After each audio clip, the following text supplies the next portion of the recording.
नमस्कार दोस्तों, हमारी आज की कहानी का नाम है सालगिरह। शादी की चौथी सालगिरह। बहुत बहुत मुबारक मेरी जान। सुदीप धीरे से करीब आकर नव्या के कान में बोला, बस रहने दो ये डायलॉग बाजी, यह दिखावा। कहते हुए नव्या ने सुदीप को हल्के से पीछे की तरफ धकेल दिया। आपको पता है, मैं पूरे साल इस दिन का इंतज़ार करती हूँ। आखिर यही तो एक दिन है जब आप मुझे इतना स्पेशल फील कराते हो।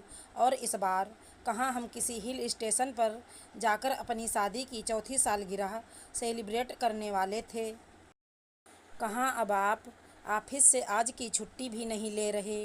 नव्या तुनक कर बोली। नव्या, यह गलत है। तुम जानती हो मैं तुमसे बहुत प्यार करता हूँ। पिछले 3 सालों से इस दिन को खास बनाने के लिए मैं तुम्हारी पसंद और नापसंद को ध्यान में रखते हुए कुछ ना कुछ सरप्राइज प्लान करता हूँ, ताकि तुम्हारे चेहरे पर वो खुशी देख सकूं जो मेरे दिल को भी सुकून देती है।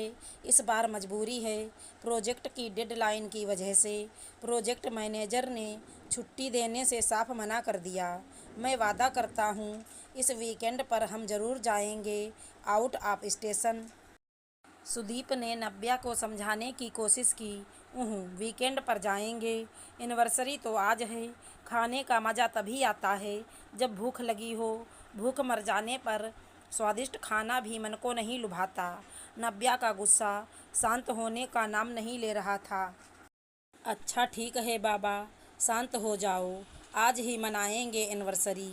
मैं 7 बजे तक घर आने की कोशिश करूँगा। तुम तैयार रहना, फिर जहाँ कहोगी वहाँ चलेंगे। सुदीप बोला। जहाँ कहोगी वहाँ चलेंगे? वाह जी वाह, बोल तो ऐसे रहे हो जैसे मेरे ऊपर कोई एहसान कर रहे हो। मेरे अकेले की ही एनिवर्सरी है, आपकी तो है ही नहीं।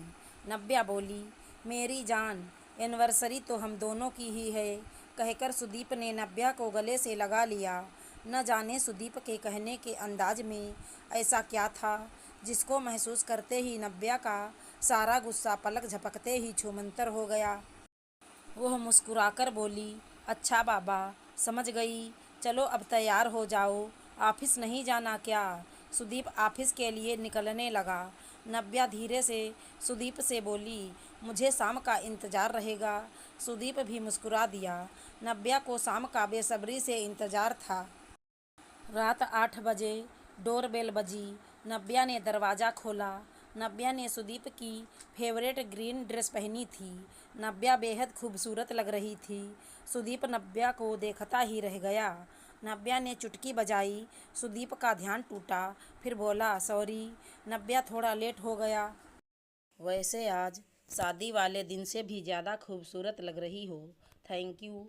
अंदर तो आओ, या सारे कॉम्प्लीमेंट यहीं खड़े खड़े देने का इरादा है, कहकर नव्या ने सुदीप का हाथ पकड़कर उसे अंदर खींच लिया। फिर जोर से बोली, happy anniversary my dear husband. पूरा घर मोमबत्तियों से जगमगा रहा था। टीवी पर धीमी धीमी आवाज़ में गाना चल रहा था। तुम जो आए जिंदगी में बात बन गई, सपने तेरी चाहतों के देखती हूँ अब कई, दिन से सोना और चांदी रात बन गई। टेबल पर सुदीप का पसंदीदा रेड वेलवेट केक रखा था, जो नव्या ने खुद अपने हाथों से बनाया था। किचन से आ रही fried rice, veg manchurian, paneer tikka की मिली जुली खुशबू पूरे घर को महका रही थी। अंदर का नज़ारा देखकर सुदीप के चेहरे पर खुशी देखते ही बन रही थी। वह बोला, थैंक यू सो मच नव्या, इतना सब करने के लिए। परंतु तुम्हें इतनी मेहनत करने की क्या ज़रूरत थी? हम बाहर जाकर सेलिब्रेट कर लेते।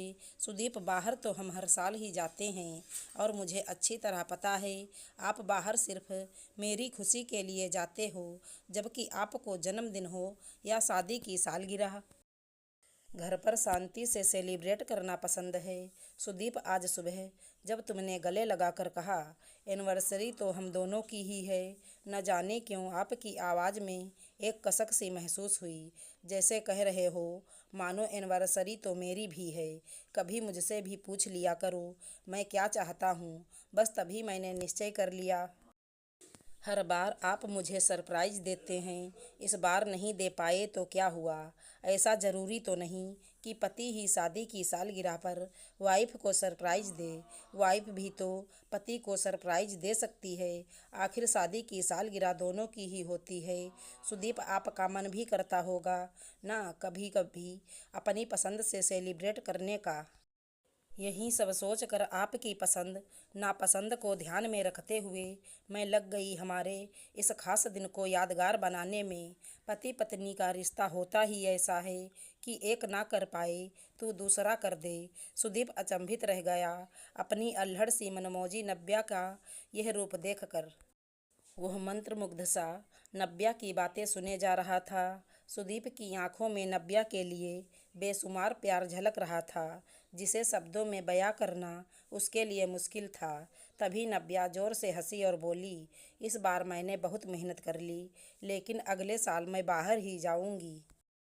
जो हुक्म मेरी रानी साहिबा, कहकर सुदीप नव्या के माथे पर चुंबन अंकित कर दिया। नव्या के चेहरे पर लालिमा उभर आई, जिसने उसकी खूबसूरती में और चार चांद लगा दिए। आशा करती हूँ हमारी कहानी अच्छी लगी होगी। धन्यवाद दोस्तों।